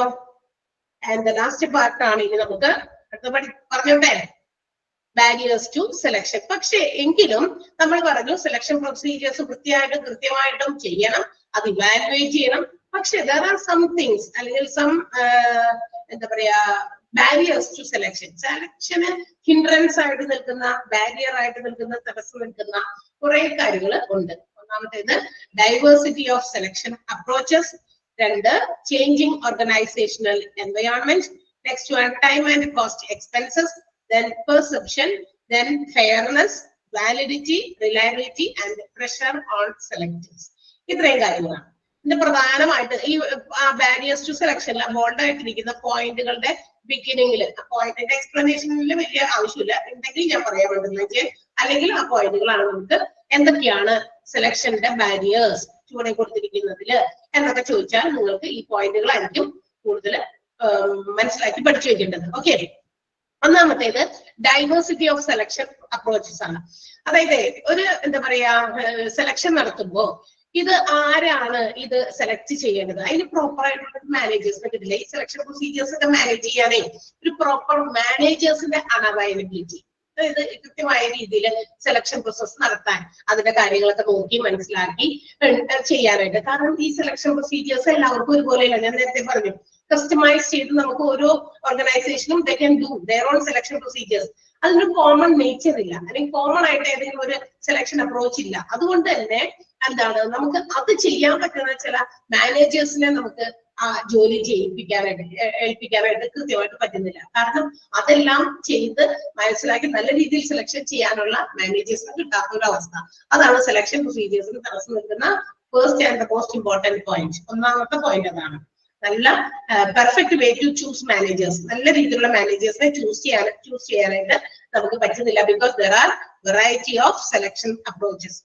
ചിലപ്പോൾ ചില കാര്യങ്ങളൊക്കെ സെലക്ട് ചെയ്യാൻ ചിലർക്ക് അറിയായിരിക്കും, പക്ഷെ മറ്റുള്ളവർക്ക് അറിയില്ല. പക്ഷെ സെലക്ഷൻ പ്രൊസീജിയേഴ്സിൽ ഒരുപാട് കാര്യങ്ങൾ നടക്കുന്നുണ്ട്. ഇതെല്ലാം വിലയിരുത്താനോ മനസ്സിലാക്കാനോ കഴിവുള്ള ഒരു മാനേജേഴ്സിനെ നമുക്ക് കിട്ടുന്നില്ല. അതാണ് ഒന്നാമത്തെ കാര്യം, ഡൈവേഴ്സിറ്റി ഓഫ് സെലക്ഷൻ അപ്രോച്ചസ്. ഒരുപാട് സെലക്ഷൻ അപ്രോച്ചസ് ഉള്ളതുകൊണ്ട് അത് കൃത്യമായി ഒരു കോമൺ ബേസിക് ആയിട്ടുള്ള ഒരു അപ്രോച്ച് ഇല്ലാത്തത് കൊണ്ട് അതിന് ചെയ്യാൻ പറ്റുന്ന ആൾക്കാരില്ല, മാനേജേഴ്സ് ഇല്ല. ക്ലിയർ? ഫസ്റ്റ് പോയിന്റ് മനസ്സിലായോ? മനസ്സിലായോ? Yes. Next one, changing organisational environment. ഇനി മറ്റൊരു കാര്യം എന്ന് പറയുന്നത്, മറ്റൊരു ബാരിയർ, മറ്റൊരു hindrance which hinder the path of selection process. ഈ സെലക്ഷൻ പ്രൊസീജിയേഴ്സ് കൃത്യമായി നടക്കാൻ പറ്റാത്തതിന്റെ വഴിക്ക് തടസ്സമായി നിൽക്കുന്ന മറ്റൊന്നാണ് ചേഞ്ചിങ് ഓർഗനൈസേഷണൽ എൻവയോൺമെന്റ്. ഇനി ഓർഗനൈസേഷന്റെ എൻവയോൺമെന്റ്, ഇതിനെന്താ പ്രത്യേകത? It has a tendency to change within the period of time. അതായത് തുടങ്ങിയപ്പോ മുതൽ അവസാനം വരെ അല്ലെങ്കിൽ ഏതറ്റം വരെ പോകുമ്പോഴും ഒരേ ലെവൽ ഓഫ് രീതിയല്ല ഓർഗനൈസേഷന്റെ എൻവയോൺമെന്റിൽ ഉണ്ടാകുക. There may be few changes. തീർച്ചയായിട്ടും ഒരുപാട് മാറ്റങ്ങളുണ്ട് അല്ലെ, ടെക്നോളജി മാറുന്നതനുസരിച്ച് മാറുന്നു അല്ലെ. അതുപോലെ തന്നെ അവരുടെ ഓരോ വർഷവും ചിലപ്പോൾ പുതിയ പുതിയ കാര്യങ്ങൾ അവർ ഡെവലപ്ഡ് ആയിട്ട് കൊണ്ടുവരുന്നു, അതനുസരിച്ച് മാറുന്നു. പുതിയ പുതിയ എംപ്ലോയീസ് വരുമ്പോൾ അവരുടെ സ്കില്ലും അവരുടെ ബിഹേവിയറൽ പാറ്റേണും അതുപോലെ തന്നെ അവരുടെ നോളജും അവരുടെ ഐഡിയാസും ഒക്കെ വരുമ്പോൾ വീണ്ടും പല രീതിയിലുള്ള മാറ്റങ്ങൾ നമ്മുടെ ഓർഗനൈസേഷനിൽ വരും. അപ്പൊ ഓർഗനൈസേഷന്റെ എൻവയോൺമെന്റ് ഇങ്ങനെ മാറിക്കൊണ്ടിരിക്കുന്നതാണ്. ഒരു ഫിക്സഡ് അല്ലെങ്കിൽ ഒരു സ്റ്റെബിലിറ്റി ഉള്ളതല്ല, സ്റ്റേബിൾ അല്ല. അപ്പൊ ഓർഗനൈസേഷന്റെ ഈ environment changes also is influenced by the persons, those who are given their duties or tasks. അങ്ങനെ വരുമ്പോ ഈ എൻവയോൺമെന്റിൽ ഉണ്ടാകുന്ന മാറ്റം, ഓർഗനൈസേഷന്റെ എൻവയോൺമെന്റിൽ ഉണ്ടാകുന്ന മാറ്റം ആരിലും മാറ്റം വരുത്തും. അവിടെയുള്ള ഓരോ പേഴ്സണൽസിലും മാറ്റം വരുത്തും അല്ലേ, എല്ലാവരും അതനുസരിച്ച് മാറും. ഒരു ഈ ഓർഗനൈസേഷനിൽ ഇപ്പൊ എന്തെങ്കിലും പുതിയ മാറ്റം കൊണ്ടുവരുമ്പോൾ നമ്മളും അതനുസരിച്ച് മാറും. ഓരോ ജോലിക്കാരും ഓരോ വിഭാഗത്തിൽ ജോലി ചെയ്യുന്നവരും അവർക്ക് അവരുടേതായ മാറ്റം ഉണ്ടായിരിക്കും. പക്ഷേ അപ്പൊ എന്ത് പറ്റും, അങ്ങനെ മാറ്റം ഉണ്ടാവും. ആ മാറ്റം വരുമ്പോൾ and also each and everyone have their own working unique working style. Unique ആയിട്ടുള്ള എനിക്ക് എന്റേതായ സ്റ്റൈൽ ഉണ്ട്, വേറെ ആളുകൾക്ക് അവരുടെ സ്റ്റൈലാണ്. അപ്പൊ എല്ലാവരുടെയും വേ ഓഫ് വർക്കിംഗ് അല്ലെങ്കിൽ സ്റ്റൈൽ ഓഫ് വർക്കിംഗ് സിമിലർ അല്ല. എല്ലാവർക്കും അവരവരുടേതായ രീതിയിലുള്ള എന്ത് ചെയ്യാം ജോലി ചെയ്യുന്ന രീതിയിലോ മറ്റു കാര്യങ്ങളൊക്കെ അവരുടേതായ യൂണിക് ആയിട്ടുള്ള ഓരോ രീതികളുണ്ട്. ഓക്കെ, ആൻഡ് ഓൾസോ സ്റ്റൈൽ, അവർക്കും അവരുടേതായ സ്റ്റൈലും യൂണിക് ആയിട്ടുള്ള. അപ്പൊ അങ്ങനെ വരുമ്പോ എന്ത് ചെയ്യും, ആ മാറ്റങ്ങൾക്ക് അനുസരിച്ച് ഇപ്പൊ ഞാൻ ഇവിടെ വന്നു, എന്റെ രീതിയിൽ ഞാൻ പഠിപ്പിക്കുന്നു, ക്ലാസ്സുകൾ എടുക്കുന്നു. ആൻഡ് ഓൾസോ ഞാൻ എന്റെ രീതിയിൽ ചിലപ്പോ ഇപ്പൊ ഞാൻ HR മാനേജർ ആയിട്ട് മാറുകയാണെന്ന് വിചാരിക്കാം. അപ്പൊ ഞാൻ അധികാരത്തിൽ വരുമ്പോൾ എന്റെ രീതിയിലുള്ള സ്റ്റൈലില് എന്റെ അധികാരം ഉപയോഗിച്ച് what ever changes I can bring, എനിക്ക് എന്തൊക്കെ മാറ്റം കൊണ്ടുവരാം അതനുസരിച്ച് ഞാൻ മാറ്റം കൊണ്ടുവരും. അല്ലെ, കഴിഞ്ഞ ആളെ എങ്ങനെ ചെയ്തിരുന്നു അതേ രീതി തന്നെ ആ പാർട്ട് തന്നെ ഫോളോ ചെയ്യണമെന്ന് നിർബന്ധമില്ല. നമുക്ക് കുറെ ഇമ്പ്രൂവ്മെന്റുകൾ കൊണ്ടുവരാം, എന്റെ ഐഡിയ ഉപയോഗിച്ച് എനിക്ക് മാറ്റങ്ങൾ കൊണ്ടുവരാം. So I have the power, അതിനുള്ള പവർ നമുക്കുണ്ട്. അപ്പൊ ആ മാറ്റങ്ങൾ ഇങ്ങനെ വരുമ്പോ ഇതനുസരിച്ച് ഓർഗനൈസേഷനെ വേണ്ട മൊത്തത്തിൽ അങ്ങോട്ട് മാറി പോകും. അപ്പൊ അങ്ങനെ മാറി മാറി വരുമ്പോ ഒരു ഡെഫിനറ്റ് ആയിട്ടുള്ള ഒരു എന്താ പറയാ സെലക്ഷൻ ഫോർകാസ്റ്റ് നമുക്ക് ചെയ്യാൻ പറ്റില്ല. കാരണം എന്ന് വെച്ചിട്ടുണ്ടെങ്കിൽ ഒരു ചില ആൾക്കാർക്ക് ഇന്നത് ചെയ്യാനുള്ള കഴിവുണ്ട്, മറ്റുള്ളവർക്ക് വേറെ. അപ്പൊ ആളുകൾ എന്താ ചെയ്യണതിനനുസരിച്ചിട്ട് മാറ്റങ്ങൾ മാറി മാറി വരുമ്പോ നമുക്ക് ഒരു സെലക്ഷൻ പ്രൊസീജിയേഴ്സ് ഞാൻ സെലക്ട് ചെയ്യുന്ന രീതിയിൽ വേറൊരാൾ സെലക്ട് ചെയ്യണമെന്നില്ല. ദേ അഡോപ്റ്റ് ദെയർ ഓൺ വേ, അവരവരുടേതായ രീതി. സെലക്ഷൻ പ്രൊസീജിയേഴ്സിലും അതനുസരിച്ച് ഒരു മാറ്റങ്ങൾ വരും. ഇതൊക്കെ വലിയ തടസ്സം തന്നെയാണ്. അവർ സെലക്ട് ചെയ്ത രീതി ഇങ്ങനെയായിരുന്നു, ഇതിങ്ങനെയാണ്. അപ്പൊ ആ രീതിയിൽ മാറ്റം വന്നതുകൊണ്ട് ശരിയായില്ല. ഇതൊക്കെ സെലക്ഷൻ പ്രൊസീജിയേഴ്സിൽ വരുന്ന മറ്റൊരു തടസ്സമാണ് ചേഞ്ചിങ് ഓർഗനൈസേഷണൽ എൻവയോൺമെന്റ്. ക്ലിയർ ആയോ, മനസ്സിലായോ? അതിൽ നിങ്ങൾ ഈ ഒരു സെന്റൻസ് ഒന്ന് അണ്ടർലൈൻ ചെയ്യണം. The organisational environment is also influenced by the designated personnel. And അതിന്റെ തൊട്ടടുത്ത സെന്റൻസും everyone has its unique working style and as a result that introduce different managerial values and style when they come into power. അതനുസരിച്ച് ഓരോരുത്തർക്കും അവരവരുടേതായ ഒറ്റപ്പെട്ട ഓരോ എന്താ പറയാ കഴിവുകളുണ്ട്, വർക്കിംഗ് സ്റ്റൈൽ ഉണ്ട്. അതനുസരിച്ച് അവർ അധികാരത്തിൽ വരുമ്പോൾ അവരുടേതായ ആ ഒരു രീതി അവര് ആ ഒരു അധികാരം ഉപയോഗിച്ച് അവർ ഉപയോഗിക്കും, പ്രവർത്തിക്കും. അപ്പൊ നമുക്ക് മാറ്റങ്ങൾ ഉണ്ടാകും. ഓക്കെ, അപ്പൊ സെലക്ഷൻ പ്രൊസീജിയേഴ്സിലും മാറ്റങ്ങൾ കൊണ്ടുവരും. ഓക്കെ, നെക്സ്റ്റ് ഹിൻഡ്രൻസ് എന്താണ്, അടുത്ത തടസ്സം എന്താണ്, ബാരിയർ എന്താണ്? Time and cost expense. ഈ സെലക്ഷൻ പ്രൊസീജിയേഴ്സ് എന്ന് പറയുമ്പോൾ അത് അത്ര എളുപ്പമുള്ള കാര്യമല്ല. And also it need many expense. ഇതിന് ഒരുപാട് ചെലവുകളും ഇതിനകത്ത് വരുന്നുണ്ട്. അതായത് ഈ സെലക്ഷൻ പ്രൊസീജിയേഴ്സ് ഇംപ്ലിമെന്റ് ചെയ്യാനും അല്ലെങ്കിൽ അത് റിക്രൂട്ട്മെന്റിന്റെ സമയത്ത് നമുക്ക് കുറെ അവരുടെ സമയത്ത് ഒരുപാട് ചെലവുകളും ഒക്കെ വരുന്നുണ്ട്. അപ്പൊ ഈ ഹ്യൂമൻ റിസോഴ്സ് മാനേജ്മെന്റുകാര് ഇതിനെ കുറിച്ചുള്ള ഡിസിഷൻസ് എടുക്കുമ്പോൾ, തീരുമാനങ്ങൾ എടുക്കുമ്പോൾ അവർ കണ്ടെത്തുന്ന കാര്യമാണ് ടൈമും കോസ്റ്റും ഒക്കെ വളരെയധികം ആവശ്യമുള്ള ഒരു സാധനമാണ് സെലക്ഷൻ പ്രോസസ് എന്ന് പറയുന്നത്. ഒരുപാട് സമയവും വേണ്ടി വരും, പെട്ടെന്നൊന്നും സെലക്ഷൻസ് ഒന്നും നടക്കില്ല. അപ്പൊ അതിന്റെ ഈ പറയുന്ന ചെലവുകളൊക്കെ നമ്മൾ കൺസിഡർ ചെയ്യണം. ചെലവ് കൂടുതൽ വരുമോ ഇല്ലേ എന്നുള്ളത്. തീർച്ചയായിട്ടും അഡ്വർടൈസിങ്ങിന് അതിന് സെലക്ഷൻ നടത്തണമെന്നുണ്ടെങ്കിൽ നമ്മൾ പുതിയ ആൾക്കാരെ വേണമെന്ന് പറഞ്ഞ് പരസ്യം കൊടുക്കണം, അല്ലെ? അതിന് വേണ്ട പൈസ കൊടുക്കണം. ഇപ്പൊക്കെ ആണെങ്കിൽ അഡ്വർടൈസ്മെന്റിന്റെ ഒക്കെ ഒരു ഭയങ്കര ഹ്യൂജ് ഇൻവെസ്റ്റ്മെന്റ് ആണ് ആൾക്കാർ നടത്തുന്നത്. ഭയങ്കര കോമ്പറ്റീഷൻ ആണല്ലോ ബിസിനസ്സുകാരെ തമ്മില്. എന്റെ ബിസിനസിനെ കുറിച്ച് കൂടുതൽ ആളുകൾ അറിയണം, സോ അവര് പരസ്യം ചെയ്യും. അതിനേക്കാൾ കൂടുതൽ എന്റേത് വരണമെന്ന് പറഞ്ഞാൽ അതിനേക്കാൾ കൂടുതൽ പരസ്യ കമ്പനിക്കാർ കൊടുത്ത് പരസ്യം ചെയ്തു. ഒരുപാട് മീഡിയാസ് ഉണ്ട് പരസ്യങ്ങൾ ചെയ്യും. ഒരുപാട് എക്സ്പെൻസീവ് ആണ്. പിന്നെ ടെസ്റ്റ് മെറ്റീരിയൽസിന്റെ ചെലവ്, അത് ടെസ്റ്റിംഗ് ഒക്കെ നടത്താൻ വേണ്ടി ചില മെറ്റീരിയൽസ് ഒക്കെ വാങ്ങിക്കേണ്ടി വരും സെലക്ഷനൊക്കെ വേണ്ടിയിട്ട്. ചില സാധനങ്ങൾ ഇപ്പൊ എന്തെങ്കിലുമൊക്കെ, എല്ലാത്തിനും ഒരുപോലെ അല്ല, അതുകൊണ്ട് വ്യത്യാസമുള്ള മെറ്റീരിയൽസ് ഒക്കെ വേണ്ടി വരും. അതിന്റെ ചെലവ്, ടൈം, ആ ഇന്റർവ്യൂവിനൊക്കെ വേണ്ടി വരുന്ന ടൈം, ഇന്റർവ്യൂവിന്റെ പ്രോസസ്സിങ്ങിന് എടുക്കുന്ന ചെലവുകള്, പിന്നെ റെഫറൻസ് ചെക്കിങ്ങിന് വേണ്ടി നമ്മൾ ചില ആൾക്കാരുടെ റെഫറൻസ് ചെക്ക് ഇതിന്റെ ഒരു ബിഗിനിങ്ങിൽ പഠിച്ചു, അല്ലെ? അതായത് ഈ പറയുന്ന കാൻഡിഡേറ്റ് ഏതെങ്കിലും തരത്തില് ഫിനാൻഷ്യലിയോ മറ്റേതെങ്കിലും രീതിയിലോ എന്തെങ്കിലും ക്രൈമിലോ ഒക്കെ പെട്ടിരിക്കുന്ന ആളാണ് എന്ന് ഫർദർ ഇൻവെസ്റ്റിഗേഷൻ നടത്തുക. അതാണ് റെഫറൻസ് ചെക്കിങ്. ആരോടെങ്കിലും ഒക്കെ ചോദിച്ച് നമ്മൾ മനസ്സിലാക്കുന്ന രീതി. പിന്നെ മെഡിക്കൽ എക്സാമിനേഷനും ഒക്കെ ചെലവ് കൂടുതലാണ്. അപ്പൊ ഇതെല്ലാം തന്നെ നല്ലൊരു സെലക്ഷൻ പ്രൊസീജിയറിന് തടസ്സം നൽകുന്ന മറ്റൊരു റീസൺ ആണ് time and cost expense. Clear ആയോ, മനസ്സിലായോ? ക്ലിയർ ആണ്. ഓക്കെ, അടുത്തത് അതിനകത്തൊന്നും അണ്ടർലൈൻ ചെയ്യാനില്ല. നെക്സ്റ്റ് വൺ പെർസെപ്ഷൻ ആണ്. ഓരോ എന്താ പറയാ കാഴ്ചപ്പാടുകളാണ്. ഇനി മറ്റൊരു ബാരിയർ ആണ് in selection procedure is to select the right candidate. നല്ല രീതിയിലുള്ള നല്ല കൃത്യമായ കാൻഡിഡേറ്റിനെ തെരഞ്ഞെടുക്കാൻ പറ്റാത്തതിന്റെ ഒരു അഭാവം. അതായത് എങ്ങനെയാണ് നമുക്ക് മനസ്സിലാക്കാൻ പറ്റുക മറ്റുള്ളവരെ സെലക്ഷൻ നടക്കുന്ന സമയത്ത് ഓപ്പോസിറ്റിൽ ഇരിക്കുന്ന ആളെ നമ്മൾ സെലക്ട് ചെയ്യണമെങ്കിൽ അവരുടെ പെർസെപ്ഷൻസ് അവരുടെ എബിലിറ്റീസും നമുക്ക് മനസ്സിലാവില്ല കൃത്യമായിട്ട്. അപ്പൊ അതുകൊണ്ട് ചിലപ്പോൾ നമ്മളുടെ തെരഞ്ഞെടുപ്പുകൾ സെലക്ഷൻസ് തെറ്റിപ്പോകാൻ സാധ്യതയുണ്ട്. അപ്പോ എന്താ പറയാ, ഈ നമ്മള് സെലക്ഷൻസ് നടത്തുമ്പോൾ ഇൻഡിവിജ്വൽ ആൻഡ് ഗ്രൂപ്പ് മെഷർമെന്റ് വേണം. അതായത് അവരുടെ ഈ മറ്റുള്ളവരുമായിട്ട് കമ്പയർ ചെയ്ത് ഇവരുടെ കാര്യങ്ങളൊക്കെ നമ്മൾ മനസ്സിലാക്കണം. ഇൻഡിവിജ്വലിയും വേണം ഗ്രൂപ്പായിട്ടും. ഒരാള് ഞാൻ വ്യക്തിപരമായിട്ട് ഞാൻ എന്റെ ജോലി അങ്ങനെ ചെയ്യുന്നു, ഒരു ഗ്രൂപ്പിൽ നിന്നുകൊണ്ട് ഞാൻ എന്റെ ജോലി ചെയ്യുന്നു.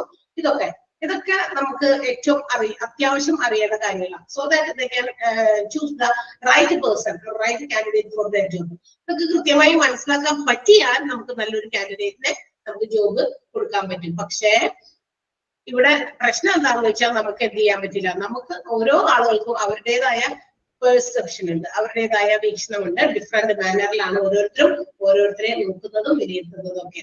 അപ്പൊ ആ ഒരു വിലയിരുത്തലിന്റെ ഒരു രീതി നമുക്ക് എന്ത് ചെയ്യാം, ഒരു തടസ്സം തന്നെയാണ്. കാരണം അതില് നമ്മുടെ സെലക്ഷൻ ഒരാള് നോക്കി കാണുന്ന രീതി ആയിരിക്കില്ല മറ്റൊരാള്. അപ്പൊ ആ രീതിയിൽ സെലക്ഷനിൽ പോരായ്മകൾ വരാറുണ്ട്. അതായത് പെർസെപ്ഷൻ എന്ന് പറയുന്നത് ഓരോരുത്തരുടെയും പേഴ്സണൽ കാര്യമാണ്.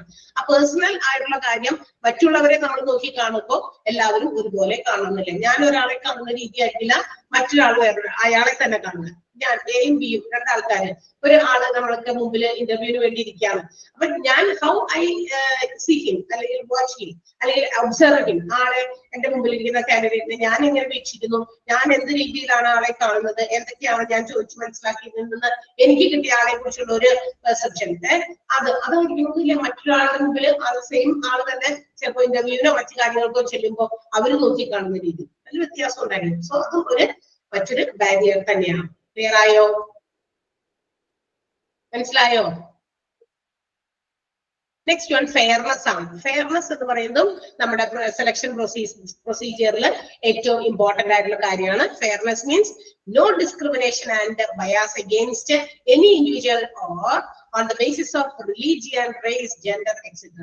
ഫെയർനെസ് എന്ന് പറഞ്ഞാൽ എന്താ വാക്കിയെന്നോ എത്ര സെന്റൻസ് മാത്രം മതി നമുക്ക് എന്ന് വെച്ചിട്ടുണ്ടെങ്കിൽ ഈക്വൽ ആയിട്ട് കൺസിഡർ ചെയ്യാം. എന്റെ മുൻപിലിരിക്കുന്ന ഓരോ കാൻഡിഡേറ്റുകൾക്കും ഒരു രീതിയിൽ തന്നെ അവരെ നോക്കി കാണും. ഒരു രീതിയിൽ എന്ന് പറഞ്ഞാൽ എന്താ, there should be no discrimination on the basis of religion. മതത്തിന്റെ പേരിലുള്ള വിവേചനം, അതല്ലെങ്കിൽ കാസ്റ്റിന്റെ പേരിലുള്ള വിവേചനം, ജെൻഡർ ഡിസ്ക്രിമിനേഷൻ അല്ലെ, സ്ത്രീ പുരുഷൻ എന്നുള്ള രീതിയിലുള്ള വിവേചനം ഒന്നുമില്ലാതെ എന്റെ മുമ്പിൽ ഇരിക്കുന്ന ഒരു കാൻഡിഡേറ്റ് ആണ്. those who apply for a post, എന്റെ ഓർഗനൈസേഷനിലെ ജോലിക്ക് വേണ്ടി പോസ്റ്റിലേക്ക് വേണ്ടി ഇന്ന പോസ്റ്റിലേക്ക് വേണ്ടി അപ്ലൈ ചെയ്ത ഒരു വ്യക്തി എന്ന് മാത്രം. അത് ആണായിക്കോട്ടെ പെണ്ണായിക്കോട്ടെ ഏത് മതവിഭാഗമായിക്കോട്ടെ അങ്ങനെ ഒരു ഡിസ്ക്രിമിനേഷൻ ഒന്നും കാണിക്കാൻ പാടില്ല. ഫെയർനെസ് എന്ന് വെച്ചാൽ എല്ലാവരെയും ഈക്വലായി കാണുക, അത്രേ ഉള്ളൂ. മനസ്സിലായോ? പക്ഷെ ഇത് എന്താ പറയാ, ചിലപ്പോഴൊന്നും നടപ്പിലാകാറില്ല എന്നാണ് പറയുന്നത്. Less number of woman and other under privileged sections of A society in the middle and senior management positions. നമുക്ക് എന്താ പറയാ, കുറച്ച് സ്ത്രീകളെയും അതുപോലെ തന്നെ അണ്ടർ പ്രിവിലേജ്ഡ് ആയിട്ടുള്ള ചില സെക്ഷനിലുള്ള ആളുകളെയും, നമ്മുടെ സമൂഹത്തിലെ മിഡിൽ ഇതിലൊക്കെ വരുന്ന ആൾക്കാരെയും അല്ലെങ്കിൽ അതിന്റെ താഴെ വരുന്ന ആൾക്കാരെയും ഒക്കെ നമുക്ക് വളരെ കുറച്ചാണ് സ്ത്രീ വിഭാഗത്തിൽ കാണാൻ പറ്റുക. ഏതില്? സീനിയർ മാനേജ്മെന്റ് പൊസിഷൻസിലൊക്കെ പെണ്ണുങ്ങളുടെ അളവുകളൊക്കെ കുറവാണെന്ന് മനസ്സിലായി. അതുപോലെ പെണ്ണുങ്ങളുടെ മാത്രമല്ല, ഈ പറഞ്ഞ അണ്ടർ പ്രിവിലേജ്ഡ് ആയിട്ടുള്ള വിഭാഗം ഉണ്ടല്ലോ, ഏറ്റവും ഇപ്പൊ പോവർട്ടി ലെവലിലൊക്കെ നിൽക്കുന്ന ആൾക്കാരൊക്കെ, ആ വിഭാഗത്തിൽ നിന്നുള്ള ആളുകളുടെ എണ്ണം സ്ത്രീയും ഇങ്ങനെയുള്ള വിഭാഗമായതുകൊണ്ട് അവർക്ക് ആ ഒരു പോസ്റ്റിലേക്ക് കൊടുക്കുന്നില്ല എന്ന് അങ്ങനെയുള്ള കാര്യങ്ങളൊക്കെ കാണുന്നുണ്ട്. അതൊന്നും പാടില്ല എന്നാണ് പറയുന്നത്. ഫെയർനെസ് ആയിരിക്കണം, എല്ലാവരോടും ഒരുപോലെ ട്രീറ്റ് ചെയ്യാം. ഓക്കെ, അതൊരു ഓപ്പൺ ഡിസ്ക്രിമിനേഷൻ ആണ്, തുറന്ന ഒരു വിവേചനം തന്നെയാണ്. അത് എന്താ പറയാ, നമ്മൾ കാണാറുണ്ട്, നമുക്ക് അറിയാം. അതൊക്കെ സെലക്ഷൻ പ്രൊസീജിയേഴ്സിന്റെ ഡിസ്ക്രിമിനേഷനെ തുറന്നു കാണിക്കുന്ന എക്സാമ്പിൾ ആണെന്നാണ് പറയുന്നത്. ക്ലിയർ ആയോ? മനസ്സിലായോ? ഫെയർനെസ്, യെസ്, വായിച്ചു നോക്കിയാൽ മതി, അതൊക്കെ ക്ലിയർ ആകും വേഗം തന്നെ. നെക്സ്റ്റ് വൺ വാല്യൂരിറ്റി ആണ്, മൂല്യമാണ്. See, in order to find the value of a candidate, his or her performance have to be checked. അതായത് ഒരു കാൻഡിഡേറ്റ് നമ്മൾ എങ്ങനെ വിലയിരുത്താം? അവരുടെ പെർഫോമൻസിന്റെ മൂല്യമാണ് നടക്കുന്നത് അല്ലെ. നമ്മുടെ ഫിസിക്കൽ അപ്പിയറൻസ് അല്ല, ഒരിക്കലും ഒരു വ്യക്തിയുടെ പെർഫോമൻസ് ആണ് നമ്മൾ അവരെ വിലയിരുത്താനായിട്ട് ഒരു ഓർഗനൈസേഷനിൽ ശ്രമിക്കേണ്ടത്. അപ്പൊ അതിന് വേരിയസ് ടെസ്റ്റുകളൊക്കെ അവർക്ക് ഉപയോഗിക്കാം. പക്ഷേ എന്താ പറയാ, അപ്പൊ നമ്മുടെ ഓർഗനൈസേഷനിൽ നമുക്ക് ഈ പറയുന്ന പോലെ നല്ലൊരു കാൻഡിഡേറ്റിനെ സെലക്ട് ചെയ്യാൻ അവരുടെ വാല്യൂ എത്രത്തോളം ഉണ്ടെന്ന് കണ്ടെത്താനായിട്ട് അവർ പെർഫോം ചെയ്താലല്ലേ മനസ്സിലാകുള്ളൂ. പക്ഷെ പെർഫോമൻസ് നോക്കുന്നതിന് മുമ്പ് തന്നെ we have select the candidates. അതാണ് പ്രത്യേകത. സെലക്ഷൻ കഴിഞ്ഞാലേ നമുക്ക് we can supervise or we can estimate the performance of that particular employee. അത് ജോലി കൊടുത്തു കഴിഞ്ഞിട്ടാണ് ആ ജോലിയുടെ പെർഫോമൻസ് എങ്ങനെയുണ്ടെന്ന് നമുക്ക് മനസ്സിലാക്കാൻ പറ്റുള്ളൂ. ചില സ്ഥലങ്ങളിൽ ഇപ്പോൾ അതിന് പകരം ട്രെയിനിങ് പീരീഡ് എത്ര ദിവസം, 2 ദിവസം അല്ലെങ്കിൽ 3 ദിവസം നിങ്ങൾക്കൊന്ന് ട്രെയിനിങ് പോലെ തരും. ആ training if you are completing successfully നിങ്ങളെ അപ്പോയിന്റ് ചെയ്യും. ചില ഓർഗനൈസേഷൻസ് ഒക്കെ ഇന്നിപ്പോ അതൊക്കെ മനസ്സിലാക്കി ഇതിന്റെ നഷ്ടമൊക്കെ നമ്മൾ വെറുതെ വഹിച്ച് ആളെ ജോലി കൊടുത്ത് വെറുതെ നമുക്ക് എഫിഷ്യന്റ് ആയി വർക്ക് ചെയ്യുന്ന അല്ലെങ്കിൽ അവരിൽ നിന്നും വലിയ കാര്യമായിട്ടുള്ള ഔട്ട്പുട്ട് പ്രതീക്ഷിക്കാൻ പറ്റാത്ത രീതിയിലുള്ള ആൾക്കാരെ സെലക്ട് ചെയ്താലും ബുദ്ധിമുട്ടാണ് അല്ലെ, അത് കമ്പനിക്ക് നഷ്ടമാണ്. അപ്പൊ അതില്ലാതിരിക്കാൻ 1, 2, 3 ദിവസമൊക്കെ ട്രെയിനിങ് പീരീഡ് കുറെയൊക്കെ കൊടുക്കും. അവിടെ നമ്മൾ സക്സസ് ആയിട്ട് ജയിച്ചാൽ എന്ത് പറ്റും, നമുക്ക് അവിടെ കണ്ടിന്യൂ ചെയ്യാം. അതർവൈസ് അവർ പറയും പറ്റില്ല എന്ന്. അപ്പൊ ഈ പറയുന്ന validity test can be estimated only after the performance. നമ്മൾ അവര് പെർഫോം ചെയ്താലേ അറിയാൻ പറ്റുള്ളൂ. പക്ഷെ എങ്ങനെ നമുക്ക് അറിയാൻ പറ്റും സെലക്ഷന്റെ സമയത്ത് whether they will perform good or not, നന്നായി പെർഫോം ചെയ്യോ എന്നും നമുക്ക് പറയാൻ പറ്റില്ലല്ലോ. അപ്പൊ വാലിഡേറ്റഡ് ടെസ്റ്റ് എന്ന് പറയുന്നത് നമുക്ക് ജോബ് കൊടുക്കുന്നതിന് മുമ്പ് ഫോർകാസ്റ്റ് ചെയ്യാൻ പറ്റില്ല. ഞാൻ ഏത് രീതിയിൽ ക്ലാസ് എടുക്കുമെന്ന് എന്നെ അപ്പോയിന്റ് ചെയ്യുന്നതിന് മുമ്പ് അവർക്ക് വിലയിരുത്താൻ പറ്റില്ല. പക്ഷെ അവർക്ക് ജോലിക്ക് ആളെ വേണം എന്നാലും. അപ്പൊ എത്രത്തോളം നന്നായി ടീച്ചർ പെർഫോം ചെയ്യും, ടീച്ചറുടെ ക്ലാസ്സുകൾ എങ്ങനെ ഇരിക്കും എന്നൊക്കെ ഇങ്ങനെ ആലോചിച്ചുകൊണ്ട് ഇതാക്കാൻ പറ്റുമോ? അത് ഞാൻ ചെയ്ത് കാണിക്കുമ്പോഴാണ് അവർക്കത് വിലയിരുത്താൻ പറ്റുള്ളൂ. ക്ലിയർ ആയോ? വാലിഡിറ്റി ക്ലിയർ ആയോ? യെസ്. നെക്സ്റ്റ് വൺ റിലയബിലിറ്റി ആണ്. റിലയബിലിറ്റി, എത്രത്തോളം റിലയബിൾ ആയിട്ട് നമുക്ക് സെലക്ഷൻ പ്രൊസീജിയേഴ്സ് റിലയബിൾ ആയിരിക്കണം എന്ന് വെച്ചിട്ടുണ്ടെങ്കിൽ എന്താ പറയാ, നമുക്ക് നല്ല റിസൾട്ട്, കൺസിസ്റ്റന്റ് ആയിട്ടുള്ള ഒരു റിസൾട്ട് നമുക്ക് വീണ്ടും കിട്ടണം. സെലക്ഷൻ പ്രൊസീജിയേഴ്സിൽ എന്താ പറയാ പല സാഹചര്യങ്ങളും അങ്ങനെ മാറി വരും. ആ ഓരോ സാഹചര്യങ്ങളും നമുക്കൊരു കൺസിസ്റ്റന്റ് ആയിട്ടുള്ള റിസൾട്ട് ആണ് സെലക്ഷൻ പ്രൊസീജിയേഴ്സിൽ നിന്ന് കിട്ടുന്നത്. പക്ഷെ വാലിഡേറ്റഡ് ടെസ്റ്റ് പോലെയുള്ള ടെസ്റ്റുകളൊക്കെ ചിലപ്പോഴൊക്കെ പാളിപ്പോകുന്നത് കൊണ്ട് നമുക്ക് എന്ത് ചെയ്യാൻ പറ്റില്ല, നമുക്ക് ഫോർകാസ്റ്റ് ചെയ്യാൻ പറ്റില്ല. Whether they perform accurately or not നമുക്ക് പറ്റില്ല. എത്രത്തോളം കൺസിസ്റ്റന്റ് ആയിരിക്കും. നേരത്തെ സെലക്ട് ചെയ്തു, ഓക്കെ, അതൊക്കെ എല്ലാം സെലക്ഷൻസ് ഓക്കെ ആയിരുന്നു, അല്ലെങ്കിൽ വെരി ഗുഡ് ആയിരുന്നു, വെരി വെൽ പെർഫോമിംഗ് കാൻഡിഡേറ്റ്സ് ആയിരുന്നു എന്നുള്ളത് വിലയിരുത്തി. പക്ഷെ അടുത്ത പ്രാവശ്യം അങ്ങനെ തന്നെ വരണമെന്നില്ല. നമുക്കൊന്നും തന്നെ ആശ്രയിക്കാൻ പറ്റില്ല. കഴിഞ്ഞ ഒരു തവണത്തെ ആ രീതിയിൽ തന്നെ നമുക്കത് ഫോളോ ചെയ്ത് ഇപ്പോഴും അത് തന്നെ കണ്ടിന്യൂ ചെയ്യാമെന്ന് നമുക്ക് വിശ്വസിക്കാൻ പറ്റില്ല. അപ്പൊ അത് ഒരു എന്താ പറയാ റിലയബിൾ അല്ല. ഈ പറയുന്ന ടെസ്റ്റുകളൊക്കെ നടത്തിയിട്ടാണെങ്കിലും റിലയബിൾ, നമുക്ക് അതിനെ ആശ്രയിക്കാൻ പറ്റുന്ന രീതിയിലുള്ള ടെസ്റ്റുകൾ ആയിരിക്കില്ല. കാരണം അടുത്ത ആളുകൾ വരുമ്പോൾ അവർ അവരുടേതായ രീതിയിൽ ടെസ്റ്റ് നടത്തും. അപ്പൊ അത് എത്രത്തോളം സക്സസ്ഫുൾ ആകും നമുക്ക് ഫോർകാസ്റ്റ് ചെയ്യാൻ പറ്റുമോ? ഇല്ല. ഓക്കെ, സോ അതാണ് റിലയബിലിറ്റി. അപ്പൊ ഇന്റർവ്യൂയിലൂടെ ഒക്കെ നമുക്ക് പല രീതിയിലാണ് ഇന്റർവ്യൂസ് ഒക്കെ പല ആളുകൾ കണ്ടക്ട് ചെയ്യുക. അതാണ് ഇതിന്റെ പ്രശ്നം. അടുത്തത് last one pressure on selectors ആണ്. Pressure on selectors. ഇനി സെലക്ട് ചെയ്യുന്ന ആളുകളുടെ മേലും ഒരുപാട് പ്രഷർ കൊടുക്കുന്നുണ്ട്. എന്തിന്? ചില സമയത്ത് sometimes the candidates are selected only because of the pressure of some candidates such as politicians. കണ്ടോ? അതായത് നമ്മളുടെ ഒഴിവുകൾ ഉണ്ടെന്നൊക്കെ പരസ്യം ചെയ്യും. പക്ഷെ ഒരു എന്താ പറയാ പിൻവാതിൽ നിയമനം അല്ലെ, അങ്ങനെ കേട്ടിട്ടുണ്ടോ നിങ്ങളത്? പിൻവാതിൽ നിയമനം പരസ്യത്തിലൊക്കെ ഉണ്ട്. ഇത്ര വേക്കൻസി പറഞ്ഞിട്ട് കാണും. അപ്പൊ കാൻഡിഡേറ്റ്സ് കോളിൽ ഒരുപാട് പേര് അപ്ലൈ ചെയ്യും. പക്ഷെ ഓൾറെഡി നമ്മൾ അപ്ലൈ ചെയ്ത് നോക്കിയിരിക്കും മാത്രമേ ഉണ്ടാവുള്ളൂ. എന്ത് ചെയ്യും? വേറെ രീതിയിൽ ഈ പറയുന്ന ഓർഗനൈസേഷനിലെ HR മാനേജേഴ്സ് ഒക്കെ അവർ ഫോഴ്സ് ചെയ്യപ്പെട്ടിരിക്കുകയാണ്. മറ്റുള്ളവരുടെ നിർബന്ധത്തിന് വഴങ്ങി എന്ത് ചെയ്യുക, അവിടെ റിക്രൂട്ട്മെന്റ് നടത്തുക. അങ്ങനെ നിർബന്ധിക്കുന്നവർ ആരായിരിക്കാം? പൊളിറ്റീഷ്യൻസ് ഉണ്ട്, ബ്യൂറോക്രാറ്റ്സ് ഉണ്ട്, റിലേറ്റീവ്സ്, ഫ്രണ്ട്സ്, ഓർഗനൈസേഷനിൽ തന്നെ വർക്ക് ചെയ്യുന്ന ആൾക്കാരുടെ ബന്ധുക്കളോ കൂട്ടുകാരോ അവർക്ക് കുറച്ച് കൂടുതൽ അടുപ്പുള്ളവരോ അങ്ങനെയുള്ള ഇങ്ങനെയുള്ള കാര്യങ്ങളും സെലക്ഷൻ പ്രൊസീജിയേഴ്സിൽ നടക്കാറുണ്ട്. അപ്പൊ അത് ശരിയായ നിയമന രീതിയല്ല. കാരണം അവരുടെ ആ ഇൻസിസ്റ്റിങ്ങിലാണ്, അവരുടെ ആ ഒരു പ്രഷർ കൊണ്ടാണ് എന്ത് ചെയ്തത്, ഈ പറയുന്ന ആളെ നമ്മൾ ജോലിക്ക് എടുത്തത്. അവരുടെ കഴിവോ അവരുടെ മറ്റു കാര്യങ്ങളോ നോക്കിയില്ലോ, ക്വാളിഫിക്കേഷൻ മാത്രം ചിലപ്പോൾ നോക്കിയില്ലോ, മറ്റ് എക്സ്ട്രാ കഴിവുകളോ സ്കില്ലോ എബിലിറ്റീസോ ഒന്നും ടെസ്റ്റ് ചെയ്തില്ല, പരിശോധിച്ചില്ല. മറ്റു രീതിയിൽ വലിയ ഇന്റർവ്യൂസ് ഒന്നും കണ്ടക്ട് ചെയ്തില്ല. ഒരു പേരിനെന്നതുപോലെ മാത്രം ഇന്റർവ്യൂ കണ്ടക്ട് ചെയ്യുന്നു. അങ്ങനെ കൊടുക്കുന്ന പിൻവാതിൽ നിയമനങ്ങളും സെലക്ഷൻ പ്രൊസീജിയേഴ്സിൽ നടക്കുന്നുള്ളത് കൊണ്ട് എന്താണ്, അതും മറ്റൊരു തടസ്സം തന്നെയാണ്. സെലക്ഷൻ പ്രൊസീജിയേഴ്സിനെ ഹിൻഡർ ചെയ്യുന്ന മറ്റൊരു ബാരിയർ ആണ്. ക്ലിയർ ആയോ? ക്ലിയർ അല്ലേ? അതിന് ആ ലാസ്റ്റ് ഫസ്റ്റ് സെന്റൻസ് ഒന്ന് അണ്ടർലൈൻ ചെയ്യണം കേട്ടോ. Sometimes candidates are selected only because of the pressure created on selectors by the politicians, bureaucrats, relatives, friends, and peers for selection group.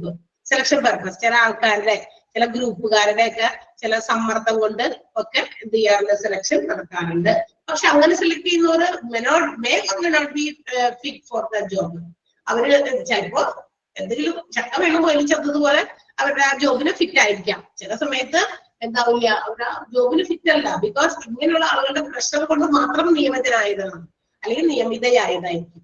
Okay, ഇത്തരം selections കൂടുതലും നമ്മളുടെ പബ്ലിക് സെക്ടറിലാണ് കേട്ടോ, ഗവൺമെന്റിലൊക്കെയാണ് കൂടുതലും ഇങ്ങനത്തെ കാര്യം നടക്കുന്നത് അല്ലെ. ഇവിടെ ഒഴിവുണ്ടെന്ന് കാണിക്കുന്നു, അപ്പുറത്തെ കൂടി നിയമനം നടക്കുന്നു.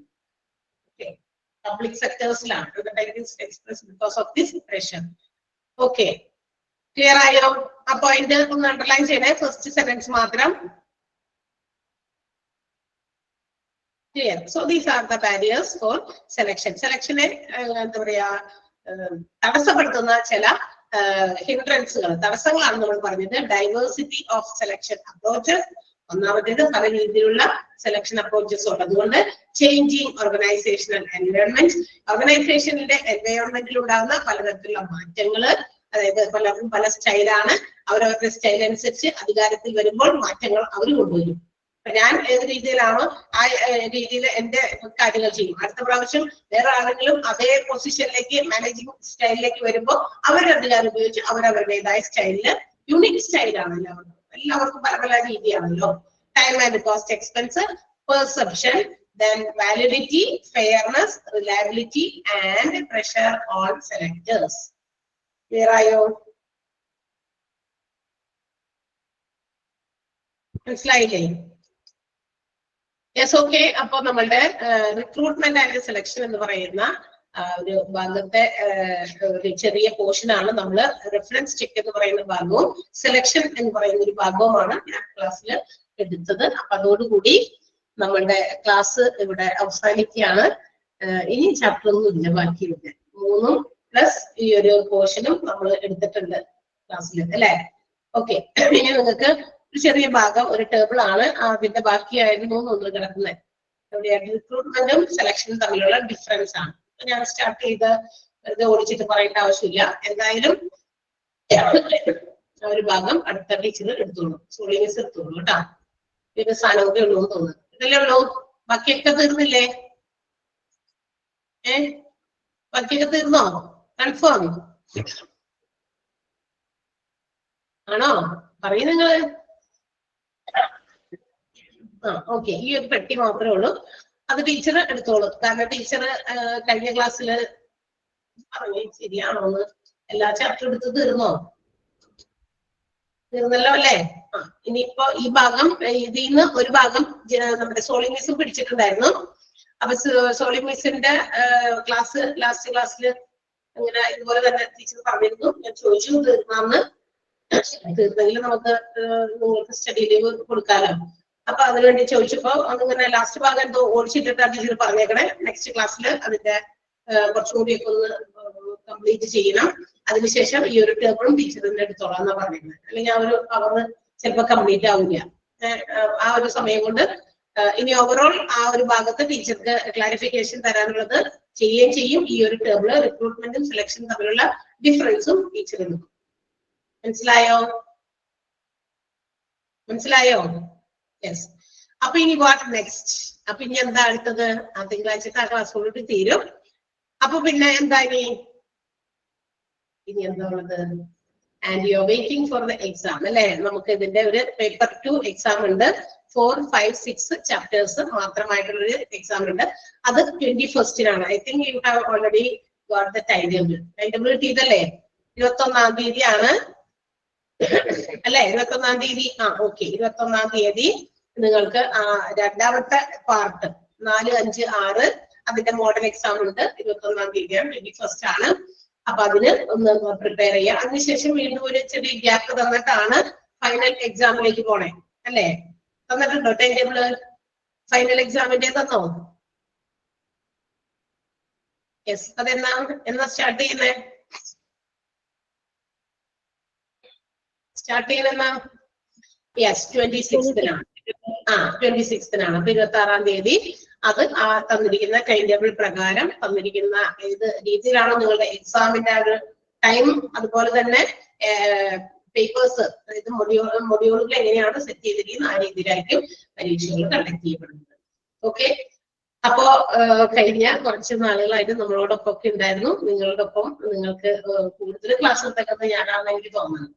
അതായത് കൂടുതൽ ചാപ്റ്റേഴ്സ് എടുത്തിരിക്കുന്നത് ഞാനാണ്. അപ്പൊ തീർച്ചയായിട്ടും നിങ്ങളും കോപ്പറേറ്റ് ചെയ്തു നന്നായിട്ട്. നിങ്ങളുടെയും കോപ്പറേഷൻ കൊണ്ട് ആണ് നമുക്കും നല്ല രീതിയിൽ ക്ലാസ്സുകളൊക്കെ എടുക്കാനായിട്ട് പറ്റിയത്. ഓക്കെ, ഇനി നിങ്ങളുടെ ടേൺ ആണ്. നിങ്ങൾ പഠിപ്പിച്ചു തന്ന കാര്യങ്ങളെല്ലാം കൂടെ തന്നെ വീട്ടിലിരുന്ന് കുറച്ച് സമയം എടുത്ത് നമ്മള് എന്താ പറയാ 20th-നാണ് ക്ലാസ് കഴിയുള്ളൂ എന്ന് നേരത്തെ പറഞ്ഞിരുന്നതേ. അപ്പൊ അത് നിങ്ങൾക്ക് ഇൻഫോർമേഷൻ തരും. ഞാനിപ്പോ പറയുന്നില്ല, നിങ്ങൾക്ക് ഇൻഫോർമേഷൻ തരും. എന്തായാലും മൺഡേ ക്ലാസ് ഉണ്ടല്ലോ. മൺഡേ ക്ലാസ് ഉണ്ട്. മൺഡേത്തെ ക്ലാസ് സോളിമിസിന്റെ ആണ്. സോളിമിസിന്റെ ക്ലാസ്സിൽ ആ ബാക്കി എടുക്കാനുള്ള ഭാഗം കംപ്ലീറ്റ് ചെയ്തിട്ട് തീരും. അപ്പോഴേക്കും നിങ്ങൾക്ക് ഇൻഫോർമേഷൻ വരും എന്ത് രീതിയിലാണ്. അപ്പൊ ഉള്ള സമയം നമ്മൾ പാഴാക്കി കളയാതെ എന്ത് ചെയ്യണം, പഠിക്കുക. ഓക്കെ, നന്നായി പഠിച്ച് നല്ല മാർക്കൊക്കെ വാങ്ങിക്കണം എല്ലാവരും. നല്ല മാർക്ക് എല്ലാവർക്കും കിട്ടട്ടെ എന്ന് തന്നെയാണ് നമ്മളുടെ ആഗ്രഹം കേട്ടാ. അപ്പൊ അത് കിട്ടും, എന്തായാലും കിട്ടും. അപ്പൊ അതിന് ഇച്ചിരി നമ്മളൊന്ന് ഇച്ചിരി വർക്ക് ചെയ്താൽ മതി. കാരണം ഈ പഠിക്കാനുള്ള സ്റ്റഡി മെറ്റീരിയൽസ്, അതുപോലെ തന്നെ എന്താ പറയാ അണ്ടർലൈൻ ചെയ്തിരിക്കുന്ന ഇമ്പോർട്ടന്റ് മോക്ക് ടെസ്റ്റിന്റെ ക്വസ്റ്റ്യൻസ്, ഇതൊക്കെ തന്നെ ഉണ്ട് ഇഷ്ടം പോലെ ധാരാളം. അപ്പൊ അതൊക്കെ തന്നെ നിങ്ങൾ നന്നായി എക്സാമിന് വേണ്ടി ഫോക്കസ് ചെയ്ത് പഠിക്കാം. ബാക്കിയുള്ളതൊക്കെ ഇടയ്ക്കിടയ്ക്കൊന്ന് വായിച്ചു നോക്കുക. എന്നാലേ നമുക്ക് HR മാനേജർ ആവാൻ പറ്റുള്ളൂ. വായിച്ചു നോക്കി ഇടയ്ക്കിടയ്ക്കൊക്കെ ഇതൊക്കെ ഞങ്ങൾ കേട്ടിട്ടുണ്ട്, ഇതൊക്കെ ഞങ്ങൾക്ക് അറിയാം, ഇതൊക്കെ ഞങ്ങൾ മിസ് പഠിപ്പിച്ചിട്ടുണ്ട് എന്നൊക്കെ ഓർക്കണ്ടേ, ഓർത്തു വരണ്ടേ. അപ്പൊ ആ ഉള്ളിലുള്ള കാര്യങ്ങളൊക്കെ ഒന്ന് ജസ്റ്റ് ഒന്ന് നമ്മള് അധികം സ്ട്രെസ് ചെയ്ത് പഠിക്കാൻ പറയാത്ത കാര്യമൊക്കെ ഉണ്ടല്ലോ, അത് വായിക്കാൻ വേണ്ടാന്ന് വിചാരിക്കല്ല. അതൊന്ന് ഇടയ്ക്കൊക്കെ ഒന്ന് വായിച്ച് മനസ്സിലാക്കി വെച്ചേക്കാം കേട്ടോ. അപ്പൊ അതനുസരിച്ച് എല്ലാവർക്കും നല്ല രീതിയിൽ എക്സാം ഒക്കെ കൊടുക്കാൻ പറ്റും. അത് നിങ്ങൾ അതിന് വേണ്ടിയിട്ട് നന്നായി ഒരുങ്ങുക, പ്രിപ്പയർ ആകുക. Okay, and wish you all the best. നമ്മളോടൊപ്പം ആയിരുന്നു ഇത്രയും നാള്. ഇനി നമുക്ക് നേരിട്ട് കാണാം. ഇപ്പൊ കാണും പറയ്, കാണൂല വേഗം ഓടിക്കുകയാണ്. കാണും. എപ്പൊ കാണും? സർട്ടിഫിക്കേഷൻ വരുമ്പോ കാണും അല്ലെ. നമ്മളുടെ കോൺവെക്കേഷൻ സെറമണി ഒക്കെ നടത്തി നിങ്ങൾക്ക് സർട്ടിഫിക്കറ്റ്സ് ഒക്കെ പ്രൊവൈഡ് ചെയ്ത് തീർച്ചയായിട്ടും എല്ലാവരും വരണം. അപ്പോഴേ നമുക്ക് എല്ലാവർക്കും കാണാൻ പറ്റുള്ളൂ. കാണുമ്പോ നിങ്ങളാണ് ഓടി വരേണ്ടത്. കാരണം നിങ്ങളെ കണ്ടാൽ നമുക്ക് മനസ്സിലാവൂല, ഞങ്ങളെ കണ്ടാൽ ചിലപ്പോൾ നിങ്ങൾക്ക് മനസ്സിലാവും. കാണുമ്പോ മനസ്സിലായില്ലെങ്കിൽ ചിലപ്പോഴൊക്കെ എന്റെയൊക്കെ സൗണ്ട് കേട്ട് എന്തായാലും മറക്കൂല അല്ലെ. മറക്കോ സൗണ്ട്? ഒരിക്കലും ഇല്ല. Okay, very thank you. അപ്പൊ നമുക്ക് അന്ന് കാണാം. നന്നായി പഠിക്കാട്ടോ. നന്നായി പഠിച്ച് മിടുക്കികളും മിടുക്കന്മാരുമായിട്ടൊക്കെ വരണം. നമുക്ക് അന്ന് കാണാം. Wish you all the best once again and love you. Thank you for your support. Bye. Thank you.